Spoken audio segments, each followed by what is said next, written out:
So if there's one superpower that pretty much every human being has fantasized about at some point, it has to be telekinesis. Oh, absolutely. You know the exact scenario I'm talking about. Yeah. You're on the couch, you're incredibly comfortable, you've got the blanket just right, and then you see it. The TV remote is on the coffee table. Just out of reach. The tragedy of the 3-foot gap. Exactly. It might as well be 3 miles. So instead of getting up, what do? You squint, you stare at that remote, The hard stare. you reach out your hand, maybe you do the little finger tremble thing, and you try to pull a Luke Skywalker. Right, use the Force. Or maybe you're channeling 11 from Stranger Things. Wiping a phantom nosebleed. Or, depending on how your day is going, maybe you're channeling Carrie White at the prom. Let's hope it's not Carrie at the prom. That did not end well for anyone involved. No, it did not. But you're right. The desire to move stuff with their minds it's just universal, isn't it? It's the ultimate wish fulfillment. Total efficiency. Yeah. But usually you squint, you strain, and nothing happens. You get up, you grab the remote. But what if I told you that is? Yeah. Well, it's fundamentally changing. Yeah. Today on the Deep Dive, we are unpacking this really fascinating collision of two worlds that are usually kept very, very far apart. Totally separate. On one side, we have a brand new, incredibly dense scientific paper about a system that literally allows you to pick up objects with your mind.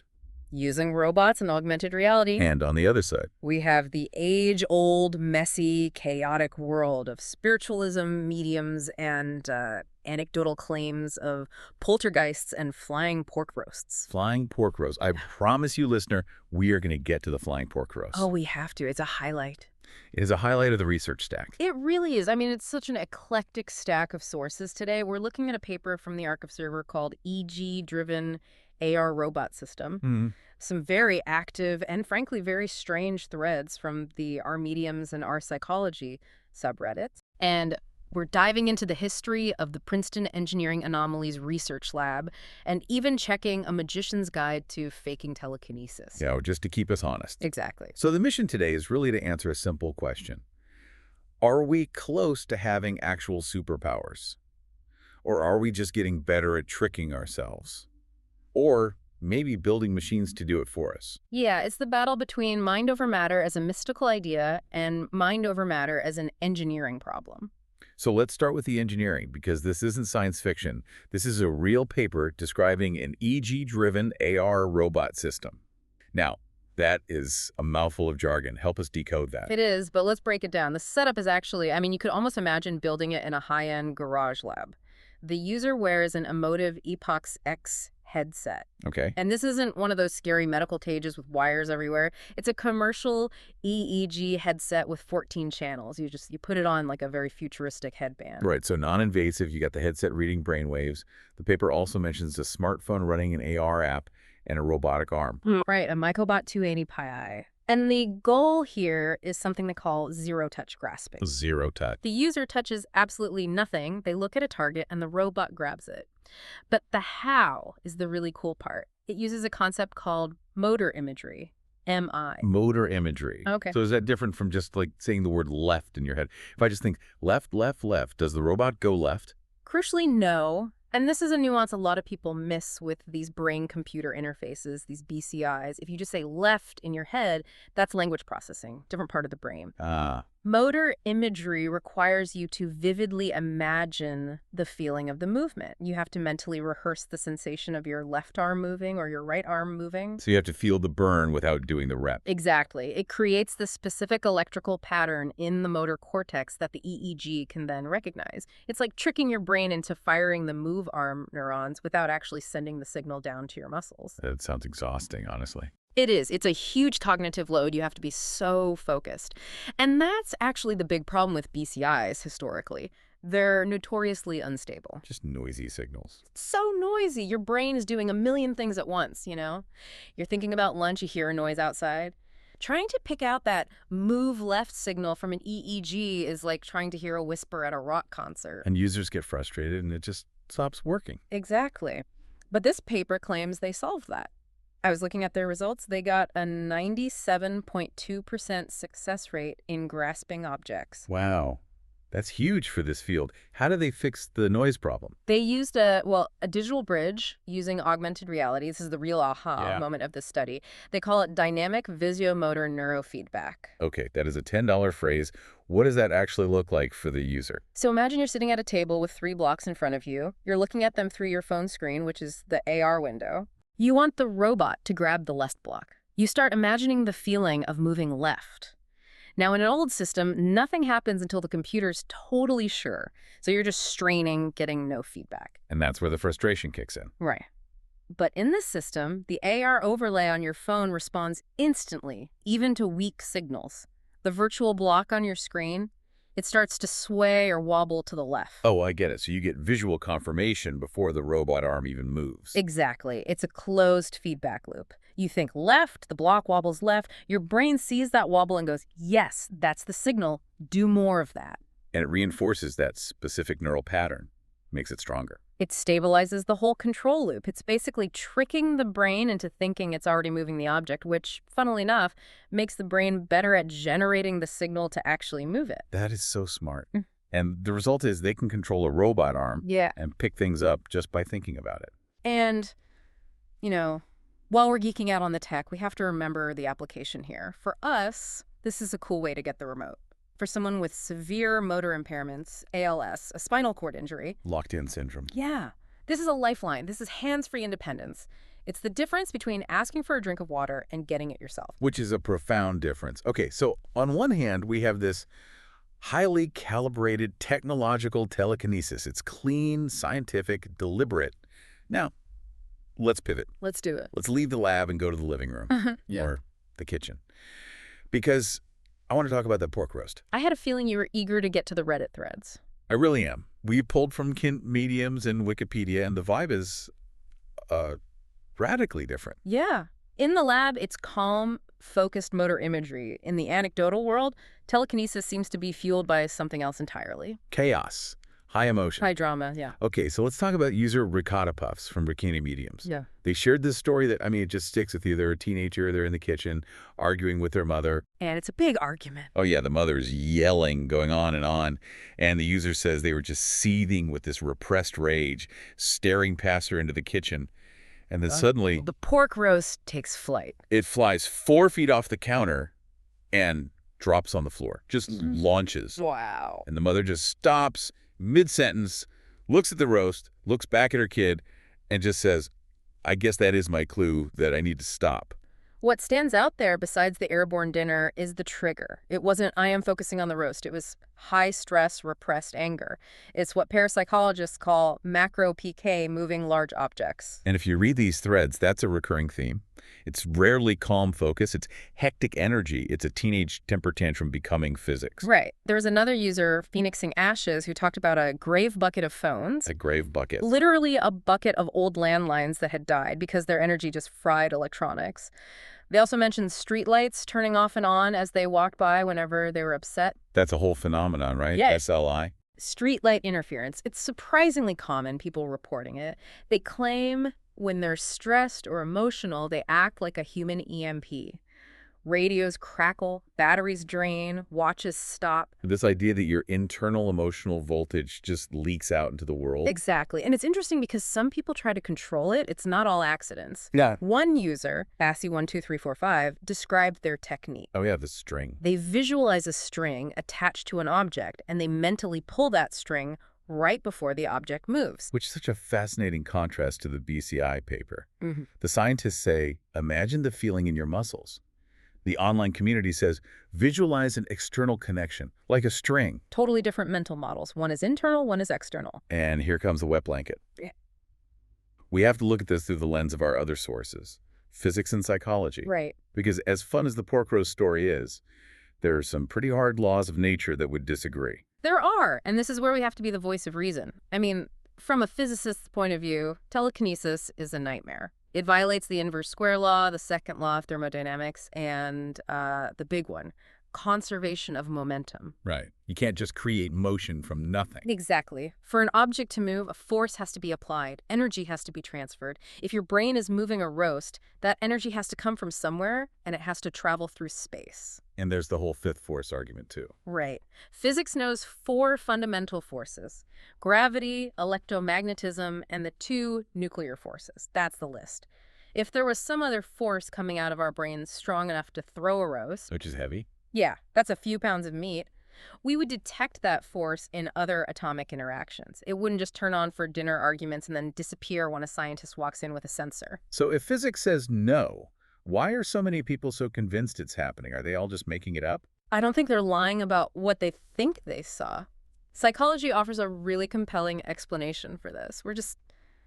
We're easily tricked by our own brains. The Our Psychology thread brought up the ideomotor effect. The Ouija board thing. That's it. If you hold a pendulum and you think about it moving in a circle, it will start moving. You aren't consciously moving your hand, but your brain sends these tiny, unconscious muscle movements. It feels external, but it's really just you. Okay, that explains the pendulum or the string technique. Mm-hmm. But it doesn't explain the streetlights. You can't unconsciously twitch a streetlight off. No, but that's likely confirmation bias.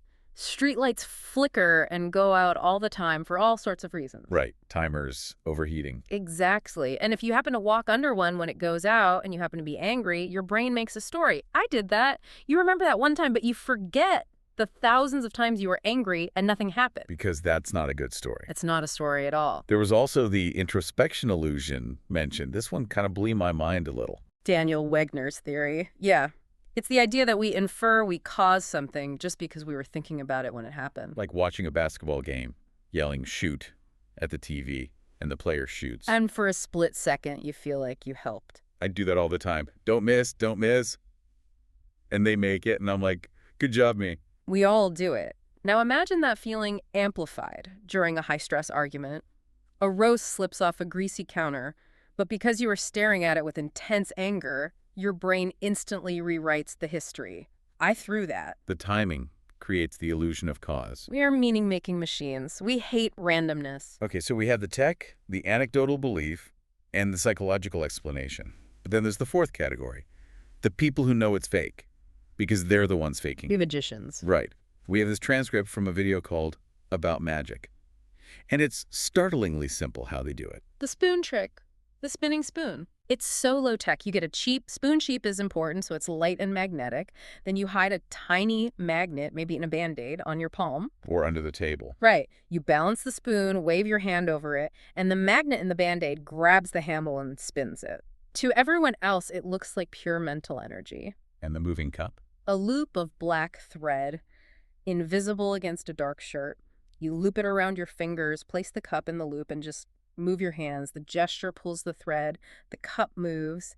It's kinetic, not telekinetic. It makes you wonder about historical figures like James Heydrich. He was the phone book guy. Oh, yeah. Famous in the 80s. He'd go on TV and turn pages with his mind. Intense stare, karate chops. Turns out he just had incredible breath control. Highly deceptive blowing. Highly deceptive flowing. That was the official term. He could blow a sharp stream of air from his mouth without moving his lips. A very specific skill set. Until a host put foam peanuts around the book to detect air currents, and suddenly his powers vanished. And Nina Kuligina, the Soviet psychic. Often suspected of using concealed magnets and threads. It's Occam's razor, right? Is it more likely she rewrote physics or that she had a magnet taped to her leg? So it's looking bleak for the believers. Physics says no, psychology says you're tricking yourself, magic says here's how to fake it. But we have one more source.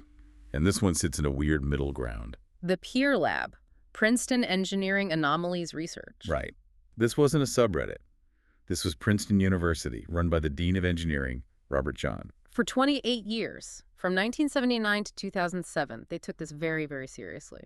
So what were they doing? Were they throwing pork roasts around a lab at Princeton? No, and that's the key difference. They weren't looking at macro PK, they were studying micro PK. They used random event generators, or ARGREs. And a digital coin flipper. Exactly. A machine that flips a digital coin millions of times a second. It should be exactly 50-50 heads or tails over time. And they had people try to influence it. Yes. They'd have someone sit there and just intend for the machine to produce more heads than tails. Just think high numbers. And What do they find? Over decades, over millions and millions of trials, they found a tiny but statistically significant deviation from chance. Not 50-50. No, more like 50.02 versus 49.98. A tiny blip. But it was consistent enough that they argued it wasn't random chance. They claimed human intention could cause a subtle shift in probability. That's wild. It's like you can't move a car, but maybe you can nudge an electron. That was the implication. Now, we have to be clear this was extremely controversial. Many scientists criticized their methods, but they maintained a rigorous protocol. They didn't claim to have the answers, but their data suggested maybe the door isn't completely shut. It's like consciousness isn't a force that pushes, but a thumb on the scale of probability. A very, very small thumb, but a bias that selects, not a force that pushes. So let's try to synthesize all this. We have this clear split. Skeptics and physicists on one side saying, it's illusion, it's fraud. And the believers and the peer lab on the other saying, well, there might be something there, even if it's small. And sitting right on top of that entire divide is the technology we started with. The EEG robot. The irony. Think about it. For thousands of years, we've wanted to move objects with our minds. We tried spells, meditation, screaming at spoons, and now we can actually do it. We have effectively achieved telekinesis. But the catch is, we had to build this massive digital infrastructure to do it. The headset, the Wi-Fi, the robot arm. We couldn't do it with just biology. We solved the magic problem with engineering. The EEG headset is the medium, the algorithm is the spell, the robot is the poltergeist. And for the person using it, let's go back to that person with a motor impairment. If they can look at a cup, think lift, and the cup lifts to their mouth, does it matter that it's a robot? That's the real philosophical question, isn't it? To the user, the subjective experience is telekinetic. I thought, and the world changed. The mechanism is almost irrelevant to the feeling. It's that Arthur C. Clarke quote, any sufficiently advanced technology is indistinguishable from magic. It's a perfect fit. The BCI system provides the string that the Reddit users were trying to visualize. It just happens to be a string of code, not a string of astral energy. So what does this all mean for you, the listener? Why should you care about robots and roasted pork?